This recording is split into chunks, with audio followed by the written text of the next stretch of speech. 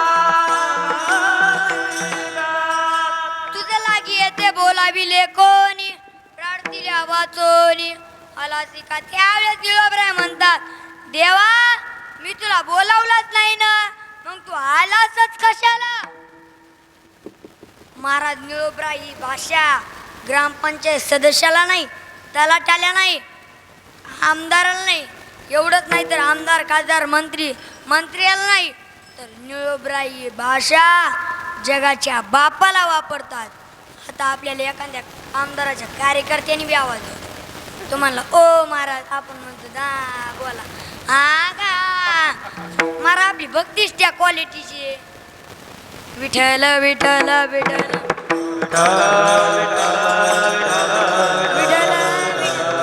हो.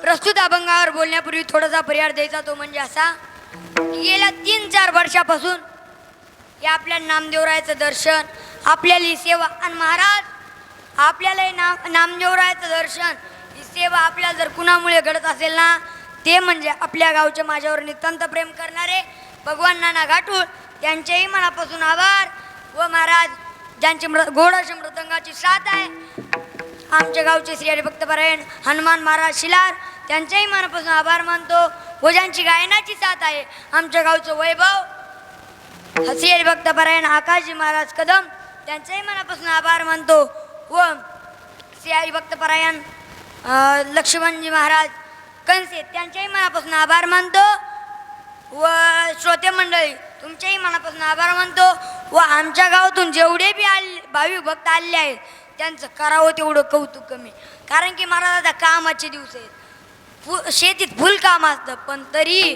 ते नामदेवरायाच्या दर्शनासाठी ते एक दिवस काम सोडून इथे आले आहेत त्यांचंही करावं तेवढं कौतुक कमी व श्री भक्तपरायण पण्णाना पवार त्यांचेही मनापासून आभार मानतो. शेला सुरुवात विठ्ठल विठ्ठल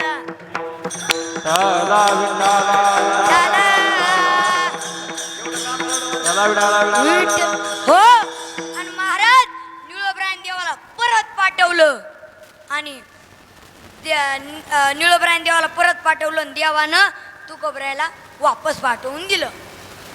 मला अशी भक्ती होती निळोबरायची आणि महाराज देवाला माघारी पाठवणं हे सोपं सामान्य महिमा आहे का.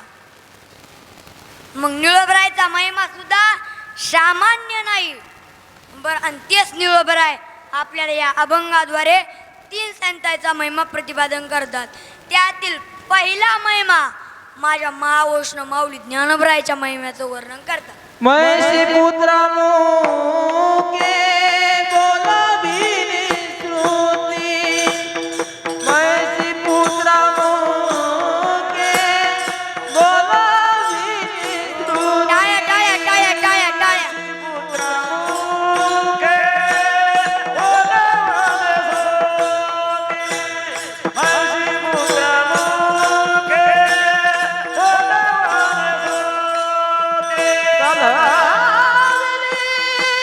श्रुती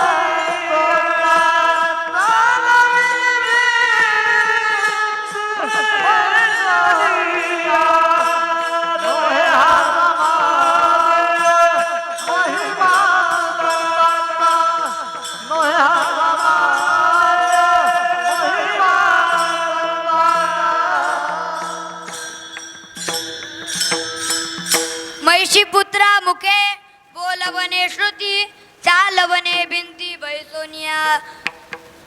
तर महिषा पुत्राच्या मुखातून माझ्या माऊली ज्ञानोबरायानं वेद बोलवला. महाराज हे प्रमाण आहे बा. रेड्यामुखी वेद बोलविला गर्भदुजांचा हरविला शांती प्रगटला ज्ञानोबा माझं इथं असं प्रमाण होतं. पण माणसं एवढे पराक्रमी माणसं म्हणले असते रेड्या नावाचा एखादा माणूस असेल आणि त्याच्या मुखातून ज्ञानोबरायांनी वेद बोलवला असेल म्हणून ज्ञानोबराय स्पष्ट म्हणले महिषी पुत्रा मुखे बोलवणे श्रुती चालवणे भिंती वैसोनिया. मग हे कधी घडलं तर ज्या वेळेस माझे माऊली ज्ञानोबराय मधुकरी मागण्याकरता आळंदी या गावामध्ये येतात आणि प्रत्येक दारात जाताना म्हणतात ओम भवती भिक्षाम देई मा. आणि म्हणतात अहो आई मला जास्त शिदाव नको पण माझा लहान भाऊ सोपान आणि आमची छोटीशी बहीण मुक्ताबाई या दोघांपुरता तरी शिदा द्यावं काकू. आता 25 घर फिरल्यानंतर 2-4 महिलांनी माझ्या माऊली ज्ञानोबरायाला मधुकरी दिली आणि शेवटचं घर राहिलं ते माधव शास्त्र्याचं. माऊली ज्ञानोबराय माधव शास्त्र्याच्या दारात गेले आणि म्हणतात ओम भवती भिक्षाम देई मा. माधव शास्त्र्याची पत्नी 2 चपात्या आणि थोडीशी भाजी घेऊन आली. त्या माधव शास्त्र्याच्या पत्नीने ती भाजी त्या 2 चपात्या ज्ञानोबरायच्या जोळीत टाकल्या आणि हे तिकडून आले माधव शास्त्र्याने हे पाहितलं. माधव शास्त्री पळत आले आणि महाराज जितक्या वेगात पळत आले तितक्याच वेगात माझ्या माऊली ज्ञानोबरायला माधव शास्त्र्याने लाथ आणली हो. आणि माझ्या माऊली ज्ञानोबराय एका नाल्याच्या कडीला जाऊन पडले आणि ती मधुकर आलेली भाजी ती ज्ञानोबरायच्या अंगावर सांडली आणि त्या चपात्या त्या नालेत पडले. आणि तरीही माझ्या माऊली ज्ञानोबराय उठतात आणि केविलवाण्या नजरेनं माधव शास्त्रीकडे पाहतात. हरवले आभाळ ज्यांचे होत याचा सोबती सापडे ना वाट ज्याला होत याचा सारथी. तरी माझ्या माऊली ज्ञानोबराय उठतात आणि केविलवाण्या नजरेनं माधव शास्त्रीकडे पाहतात आणि म्हणतात काका मारू नका हो काका. आम्हाला आळंदीत अन्न खायचा अधिकार नसेल तर आम्ही सिद्ध बेटाच्या कडीला इंद्रायणीचं घटा पाणी पिऊन जीवन जगू काका. पण तुम्हाला अन्न मागणार नाही काका. तुम्हाला काहीच मागणार नाही काका. फक्त काका तुम्ही म्हणा हो तुम्ही आमचेच आहे. अहो काका तुम्ही आम्हाला तुमचं म्हणावं म्हणून आमच्या आई वडिलांनी या इंद्रायणी मातेत प्राण दिले हो काका. फक्त केवळ तुम्ही आपलं म्हणावं म्हणून. त्यावेळेस माधव शास्त्री म्हणतात तुम्हाला जर वाटत असेल तुम्हाला आम्ही आपलं म्हणाव तर तुम्ही पैठणला जा शुद्धीपत्र आणा. त्यावेळेस निवृत्तनाथ ज्ञानोबराय मुक्ताबाई आणि सोपान काका हे 4 भावंड पैठणला येतात.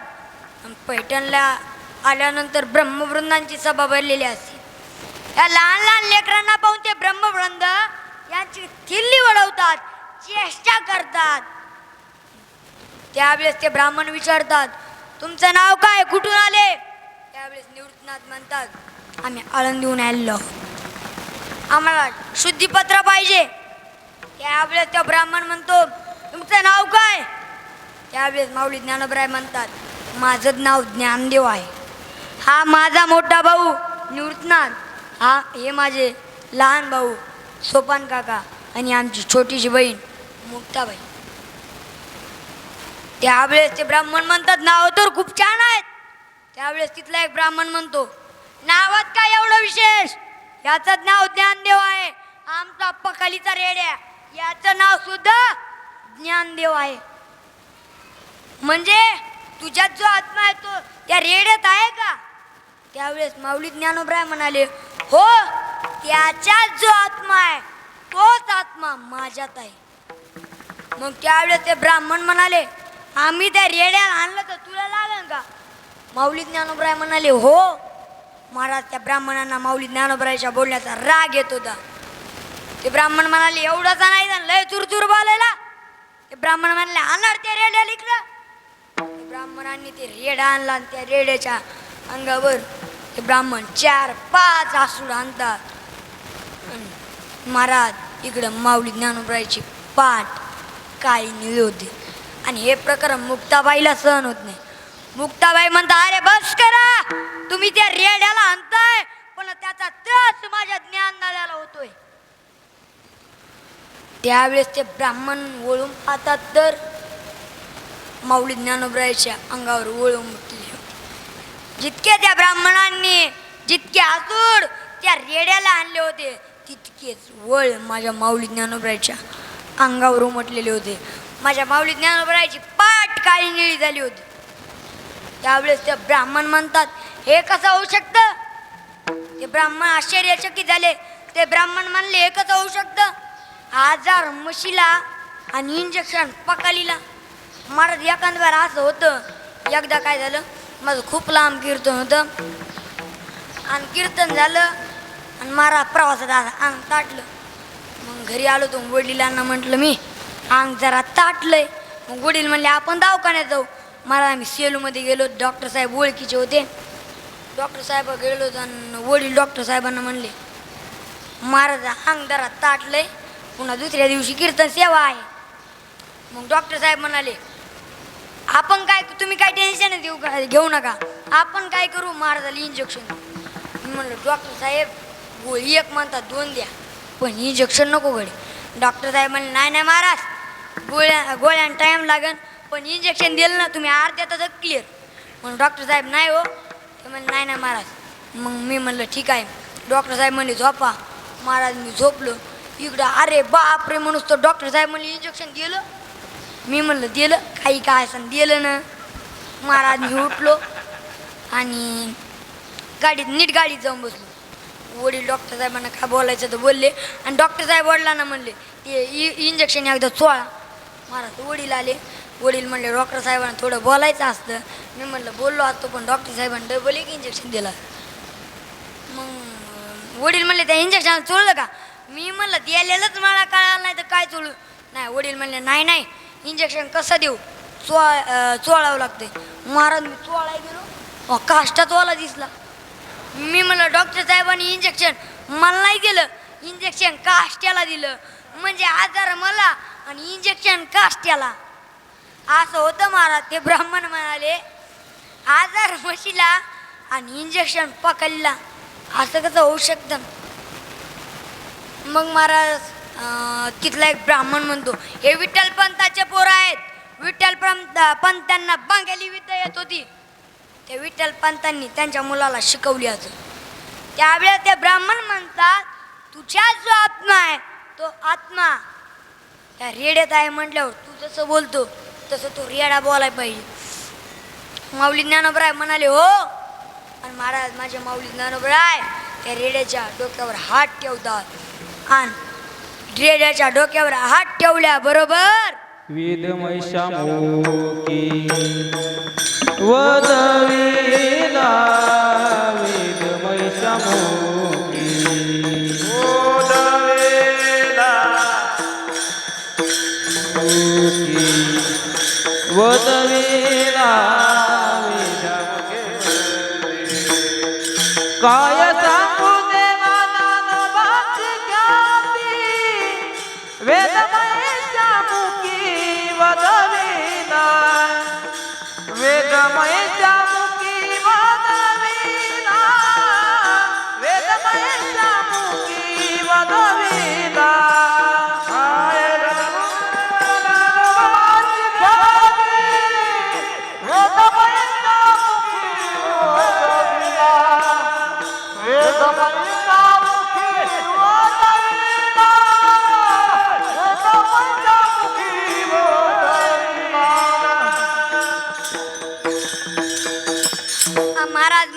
माऊली ज्ञानोबरायानं त्या रेड्याच्या डोक्यावर हात ठेवल्याबरोबर तो रेडा वेद बोलायला लागला आणि तेच निळोबराया अभंगाच्या प्रथम चरणात सांगतात. महिषी पुत्रा मुके बोलविली सू टाया टाया टाया टाया.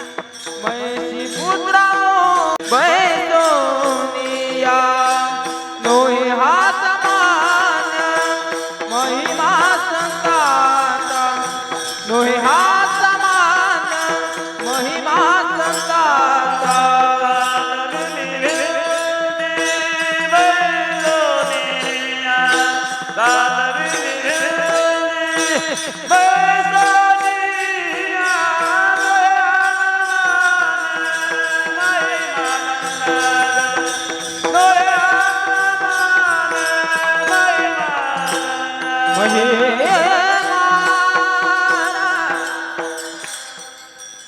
मग महाराज ते ब्राह्मण आश्चर्यचकित झाले आणि ते ब्राह्मण या चौघा भावंडांना शरण येतात आणि महाराज पहिल्या चरणाच्या उत्तरार्धात निळोबराय म्हणतात चालवणे भिंती बैसोनिया.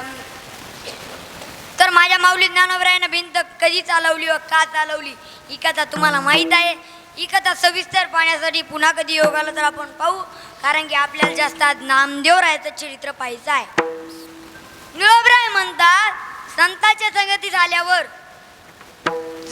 निर्बद्ध असणारा रेडा निर्जीव असणारी भिंत यांचा देखील उद्धार होतो. तेच महाराज अभंगाच्या दुसऱ्या चरणात सांगतात. मान्य नोही हा सामान्य नोहे हा सामान्य महिमा संताचा नोहे हा सामान्य हा सामान्य नोहे हा सामान्य महिमा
संताचा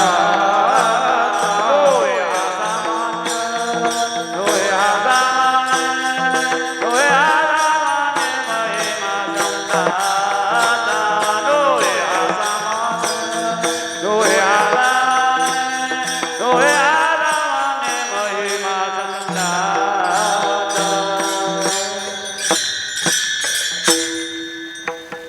सर्वांनी एकदा हातावरती घ्या. सर्वांनी हातावरती घ्या ना, प्रेमानं भजन करा. विठोबा रखुमाई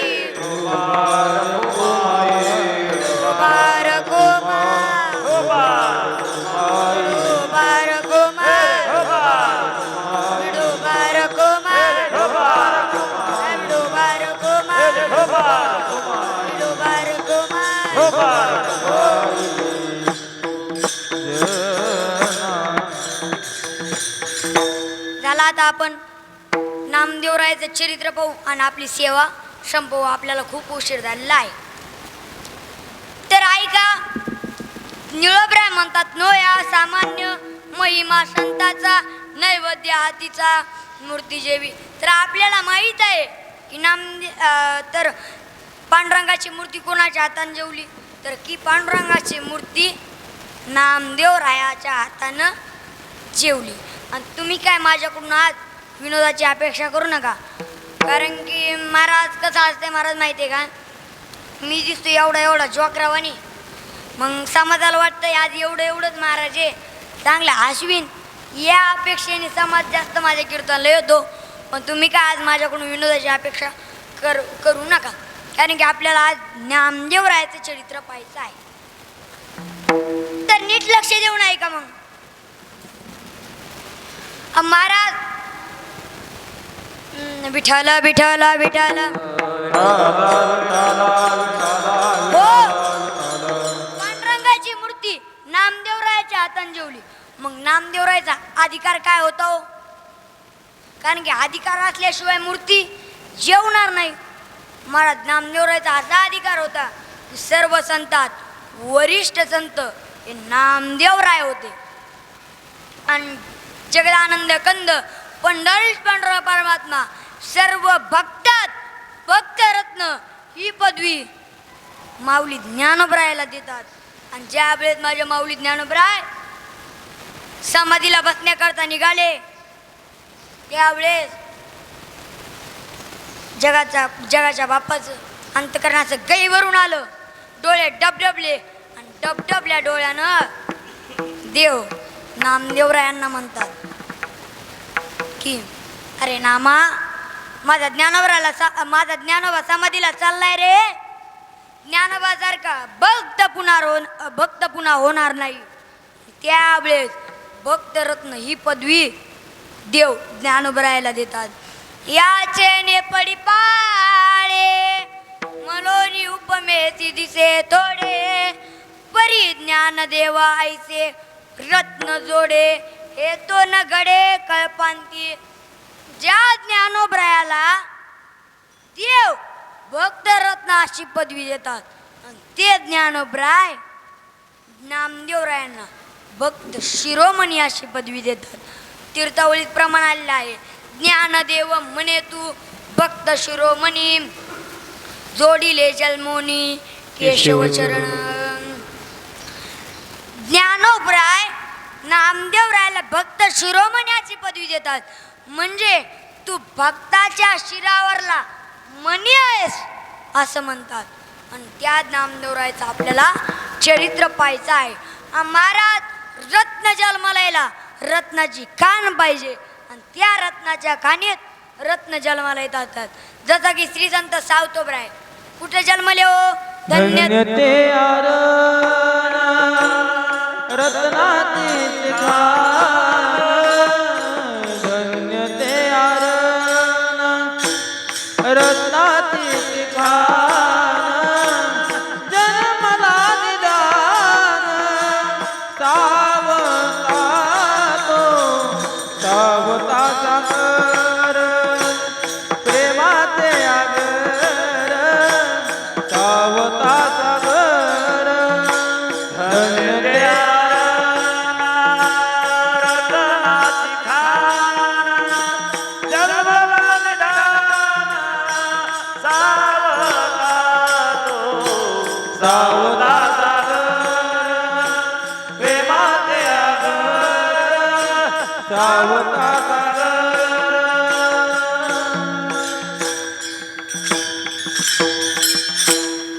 धन्य ते आरण रत्नाची ती खाण, जन्मला निदान सावता तो. रत्न जन्माला यायला रत्नाची खाण पाहिजे, त्या रत्नाच्या खाणीत रत्न जन्माला येतात.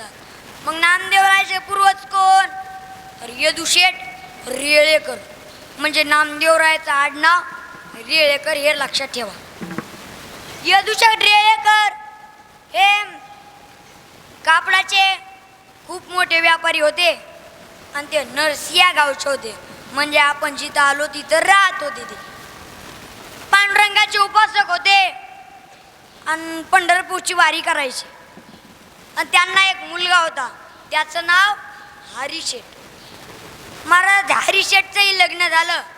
हरिशेठच्या मुलाचं नाव आहे गोपाळ शेठ. महाराज गोपाळ शेठ हा मुलगा खूप हुशार निघाला, कुशाग्र निघाला.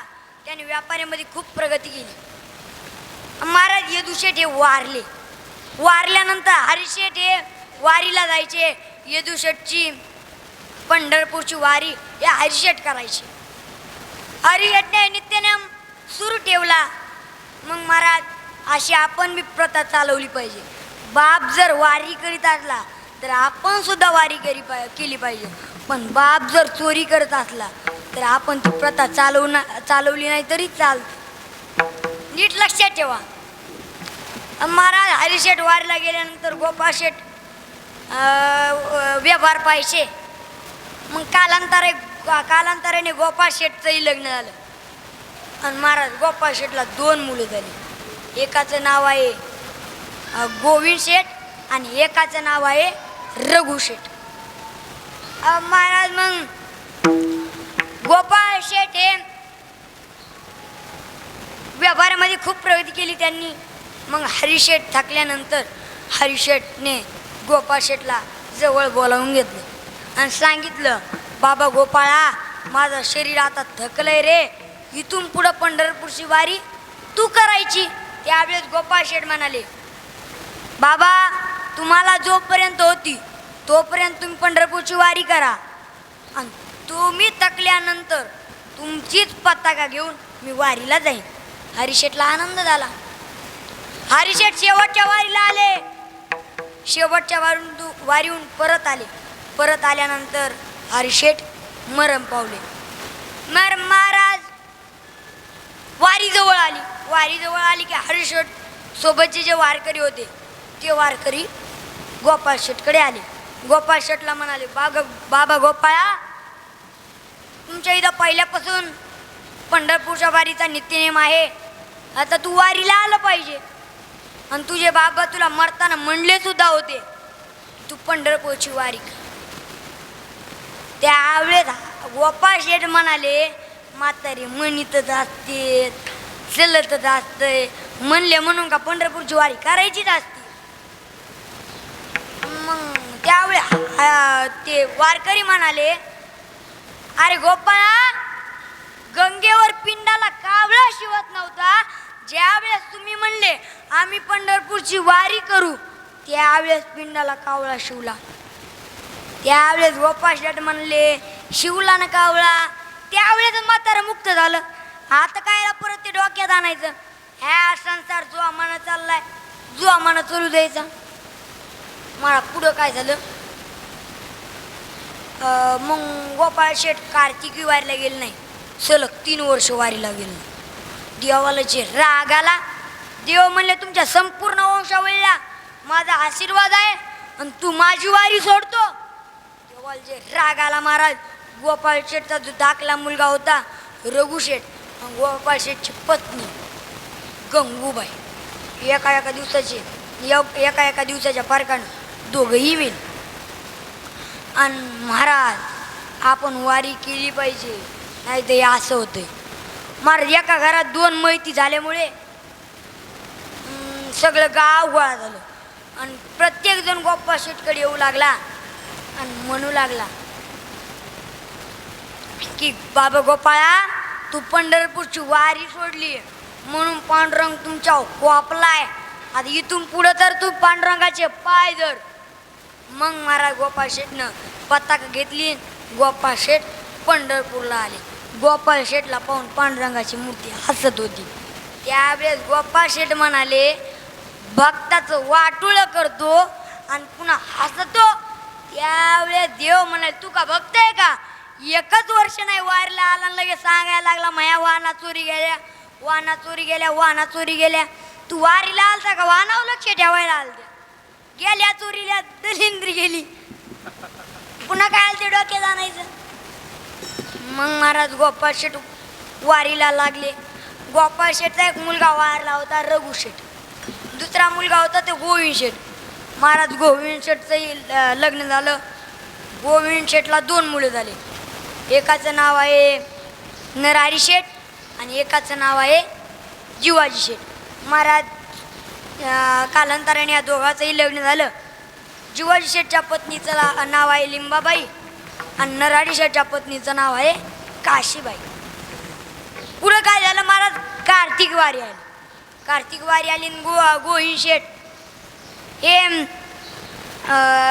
सगळ्यांना म्हटले की आपल्याला आता कार्तिक वारीला दिवाळीला पंढरपूरला जायचं. पण महाराज गोविंद शेट्टी जी पत्नी होती ती म्हणाली मी नाही येणार वारीला, मला दिवाळीला माझ्या माहेराला जायचं आहे.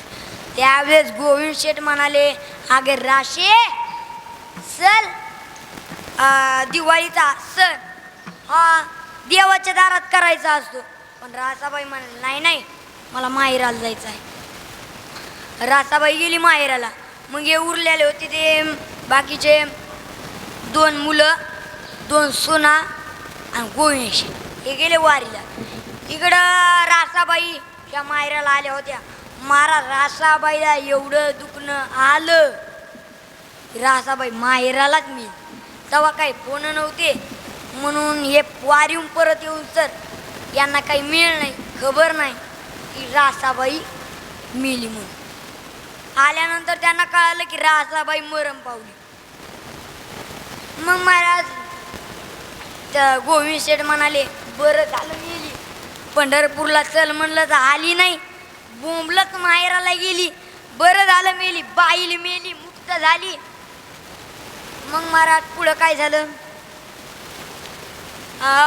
नरहरी शेठच्या पोती एक महान भगवत भक्त जन्माला आले.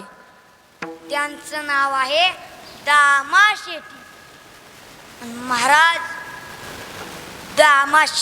दामा शेट्टी म्हणजे नामदेवरायाचे वडील. मग महाराज दामा शेट्टी हे उग्रसेनाचा अवतार होते.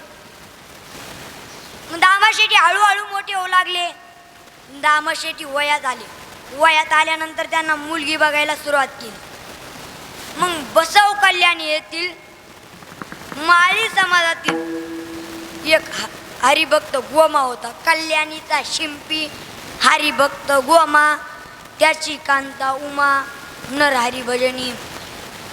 गोमा आणि उमा म्हणजे नामदेवरायाच्या आईचे आई वडील.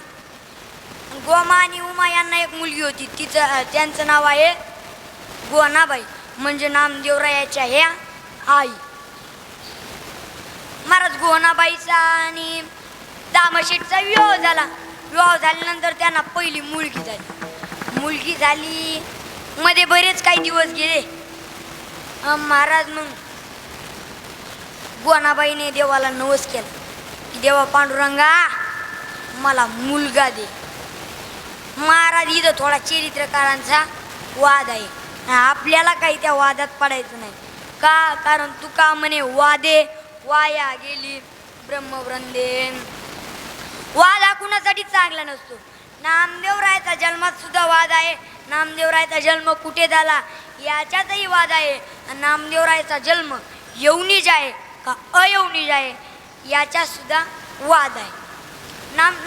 ज्ञानोबरायाच्या जन्मात सुद्धा वाद आहे. ज्ञानोबरायाचा जन्म कुठे झाला, आपेगावकर म्हणतात ज्ञानोबरायाचा जन्म आपेगावला झाला, आळंदीकर म्हणतात ज्ञानोबरायाचा जन्म आळंदीला झाला. मग आपण इथं कसं धरायचं तर आपण इथं कल्पभेद मानायचं. मग आम्ही इथं कसं सांगायचं तर महाराज आमचं आपेगावला कीर्तन आतलं की आम्ही आपेगावला सांगायचा आणि आळंदीला कीर्तन आतलं की आळंदीला सांगायचं. आणि मग नामदेवरायाच्या जन्मात याचा सुद्धा वाद आहे. नरसीकर म्हणतात नामदेवरायाचा जन्म नरसीमध्ये झाला आणि पंढरपूरकर म्हणतात नामदेवरायाचा जन्म पंढरपूरमध्ये झाला. मग या दोन्ही सुद्धा प्रमाण आहेत महाराज. पहिलं प्रमाण काय आहे तर गोनाईने नवस केला विठू पुत्र देई मला. हे कुठं घडलं तर अधिष्ठान पंढरपूर म्हणजे पंढरपूरमध्ये घडलं. दुसरं प्रमाण कोणतं आहे तर पुढे देवा नवसी पुत्रासाठी. हे कुठं घडलं तर संसारी आसोनी नरसी गावी. नरसीकर म्हणतात नामदेवरायाचा जन्म नरसीमध्ये झाला आणि पंढरपूरकर म्हणतात नामदेवरायाचा जन्म पंढरपूरमध्ये झाला. मग आपलं कीर्तन कुठं चालू आहे नरसीमध्ये. मग आपल्याला तसंच सांगावं तर नीट लक्ष देऊन ऐका महाराज. पुढं काय झालं मग नामदेवरायाचा जन्म झाला. मग हे गोनाबाई आणि दामा शेट्टी हे पंढरपूरलाच राहिलं आहे. राहायला आले. मग हळूहळू नामदेवराय मोठे होऊ लागले. मग एके दिवशी काय झालं, दामाशीटला बाहेरगावी काम आलं. महाराज दामाशीटचा एक नियम होता की ते स्वयंपाक झाला की पहिल्या पोळीचा नैवेद्य देवाला द्यायचे. आपण तसं केलं पाहिजे महाराज. महाराज आणि आपल्या घरी गाय असली तर अजून चांगलं. आपण जर गाईला नैवेद्य दिला तर 33 कोटी देवाला नैवेद्य दिल्यासारखा होतो. आपण गाईचं दर्शन घेऊन गाईला एक प्रदक्षिणा केली तर आपल्याला 33 कोटी देवाला प्रदक्षिणा केल्याचं पुण्य लागतं. गाईचं खूप महत्व आहे महाराज, पण आपल्याला सांगा वेळ नाही. तुम्हाला थोडक्यात सांगतो महाराज. एकदा काय झालं, एका महिला कॅन्सर झाला होता. महाराज तिचा पती अधिकारी होता आणि तो नेमकं रिटायर झाला होता.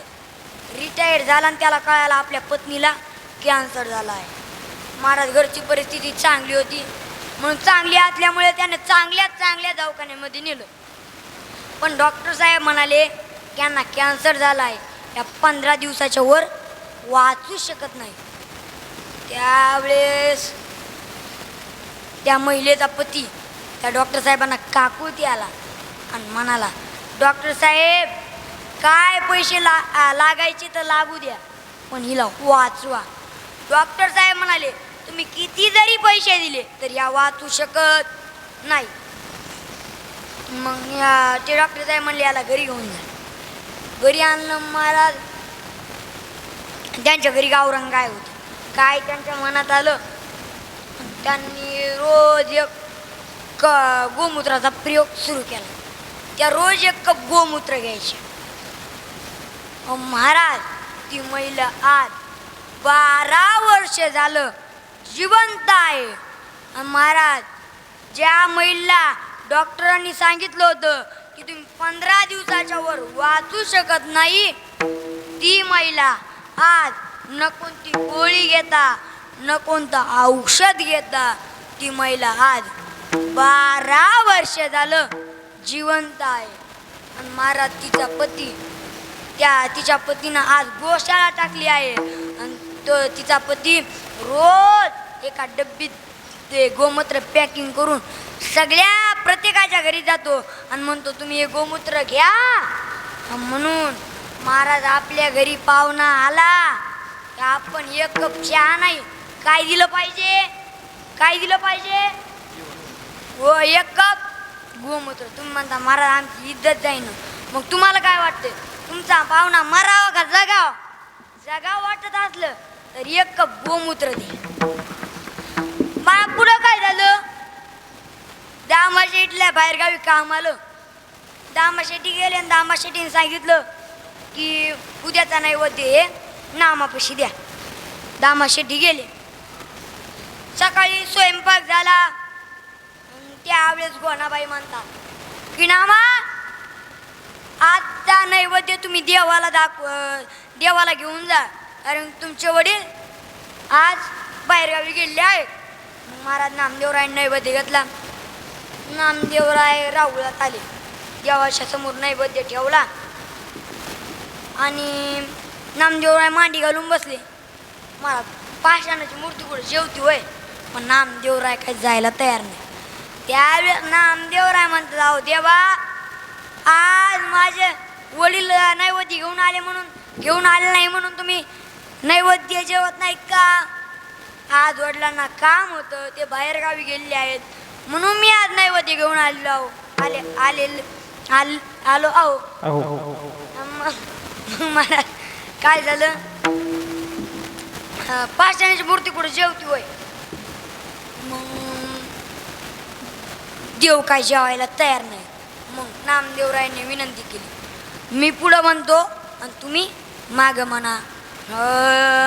आता आपण देवाला जेवू घालू, मग आपण जेवू.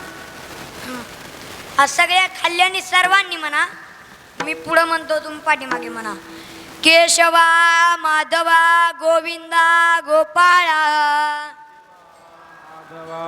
गोविंद गोपाल, जे भी तू कृपाळा पांडुरंगा, कृपाळा पांडुरंगा, अच्युता वामनाद दशरथ नंदना अच्युता वामना दर्शतु पूज्यवा जेविगा तू कृष्णा पांडुरंगा देवितु कृष्णा पांडुरंगा कृष्ण विष्णू हरी मधुसूदन मुरारी कृष्ण विष्णू हरी मधुर मुरारी जेवितू नरहरी पांडुरंगा जीवतु नरारी पांडुरंगा ऐसी ग्लानी करिता विठ्ठल पावला ऐसिता करिता विठ्ठल पावला नैवेद्य जेविला नामयाचा नैवेद्य देवीला नामयाचा अच्युता वामना दशरथ नंदना अच्युता वामना दर्शन वंदना जेविगा तू कृष्णा पांडुरंगा तुगा कृष्णा पांडुरंगा पुंडली कबरदेर विठ्ठल श्री ज्ञानदेव तुकाराम श्री संत शिरोमणी नामदेव महाराज की जय.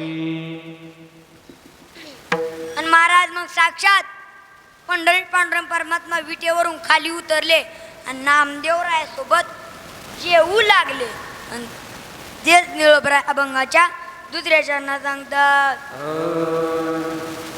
नोहे हा समान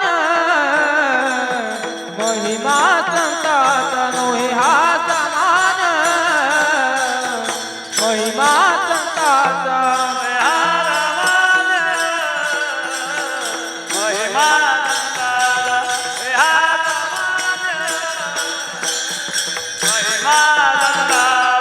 नैवेद्यातीचा मूर्ती देवी नैवेद्यातीचा मूर्ती देवी नैवेद्यातीचा मूर्ती देवी नोहे हा समान महिमा संताचा नोहे हा समान महिमा संताचा नैवेद्यातीचा